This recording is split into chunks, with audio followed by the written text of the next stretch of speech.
치료 방법은 안에 있는 필러를 제거를 해야 되는데 뭐 여러 가지 방법들이 있어요. 녹는 필러들은 녹이는 주사를 놓으면은 필러가 녹지 않겠느냐라고 생각들을 하시는데, 녹는 필러들이 부작용이 생긴 경우에는 그 주변이 굉장히 조직이 딱딱하게 다 변해 있기 때문에요. 주변에 딱딱해진 조직들이 녹아서 흡수가 되지도 않을 뿐더러 그 녹이는 주사 자체가 히알루론산을 녹이는 효소제제인데, 그 효소제제에 대한 급성 면역 반응을 느끼시는 분이 꽤 있어요. 그런 분들한테 효소제제를 집어넣었을 경우에 부작용이 굉장히 심해질 수 있고요. 설사 그게 일어나지 않는다고 하더라도 녹아서 흡수가 되지는 않아요. 왜냐면 주변이 아주 딱딱하게 다 감싸 있기 때문에. 그런 경우에는 이제 수술적으로 제거를 하거나, 아니면 안에 있는 필러만 뭐 레이저로 제거를 하거나 뭐 그런 것들을 고려해 볼 수가 있고요. 수술적인 방법 같은 경우에는 안에 있는 것들을 완전히 다 드러낼 수는 있는데, 문제는 이제 흉터와 정상적인 조직이 손상이 될 수가 있겠죠. 그리고 이제 안에 있는 필러만 뭐 레이저로 제거를 할 수 있는 방법도 최근엔 있습니다. 이제 그런 것들로 좀 더 안전하게 제거할 수도 있고, 어쨌든 최대한 빨리 제거를 하는 게 잘 회복할 수 있습니다.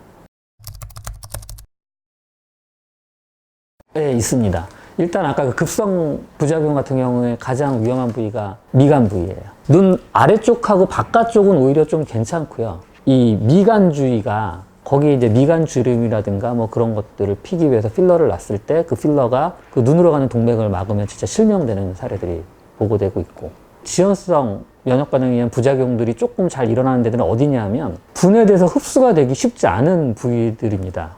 예를 들면 조직량이 적은 데예요. 눈 밑 같은 경우에는 조직량이 굉장히 적거든요. 그래서 눈 주위 같은 경우에는 분해가 굉장히 안 돼요. 그래서 우리 몸 안에 오랫동안 남아있을 수밖에 없거든요. 그래서 애교라든가 눈 밑이라든가 뭐 윗눈꺼풀 그런 데 필러 맞은 경우에는 오랫동안 남아있어서 부작용 생기는 경우들이 많고, 관자라든가 이마 같은 데 얇은 데들에 필러 양을 좀 많게 한 경우에는 분해가 잘 되지 않아서 부작용이 생길 수가 있어요.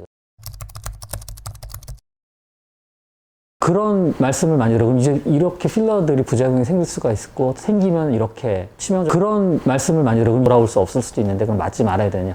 사실 필러를 뭐라고 생각하시면 되냐면 약으로 생각하시면 됩니다. 사실 필러는 식약처에서 의약품으로 나온 건 아니에요. 개념은 그냥 약이라고 보시면 돼요. 그냥 주사기로 나온, 얼굴에 이제 뭐 미용을 위해서 나온 약이라고 보시면 되는데, 모든 약이 알고 계시겠지만 부작용이 다 있습니다. 약국에서 아무리 간단한 소염제를 사도 거기에 무수한 부작용들이 다 나와 있어요. 모르시는 분이 만약에 그걸 다 읽고 나면은, 야, 이 약을 그럼 못 먹겠네. 그런 거를 보면은 사실 약을 먹을 수가 없죠. 필러도 마찬가지예요. 필러도 적절한 양을 잘 사용하면 부작용이 나타나지 않는데, 그거를 이제 잘못 사용했을 경우에 부작용이 생길 수가 있기 때문에 그런 것들만 주의한다면 부작용에 대한 걱정은 그렇게 너무 많이 하지 않으셔도 되긴 해요. 사실 그래서 저도 필러를 적용에 대한 걱정은 한데요. 할 때는 굉장히 소량만 해요.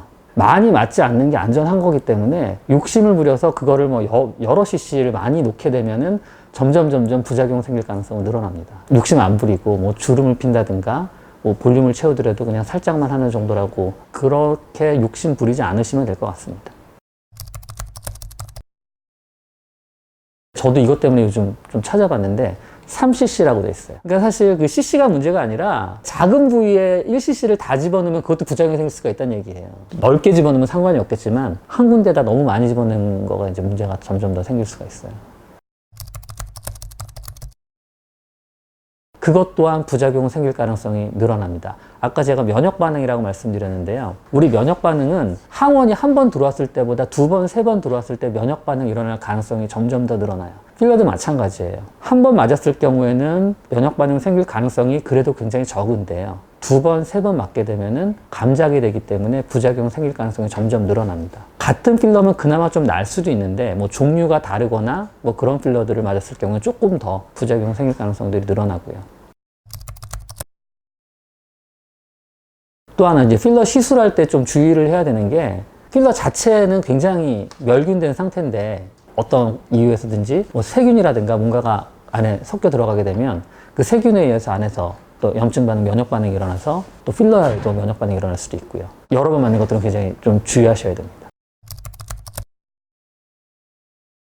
그 필러를 그러면 이제 나는 어디서 맞아야 되느냐라고 이제 뭐 두려워하시는데요. 사실 제가 아까 말씀드렸지만 급성 부작용 같은 경우에는 약간의 테크닉도 중요하긴 한데요. 테크닉이 아무리 중요하다 그래도 부작용을 아예 막을 수는 없어요. 그리고 지연성 면역 반응에 의해서는 나중에 천천히 일어나는 부작용은 사실 테크닉하고는 그렇게 큰 상관이 없습니다. 뭐 어디서 맞으면 부작용이 생기지 않는다, 뭐 그런 것들은 거의 없다고 보셔야 되고요. 제가 뭐 말씀드렸지만 제가 제 가족들도 필러를 하는데 굉장히 소량만 안전하게 쓰면은 부작용이 일어나지 않고 안전하게 할 수 있습니다. 그러니까 욕심 부리지 않고 받으시면 될 것 같습니다.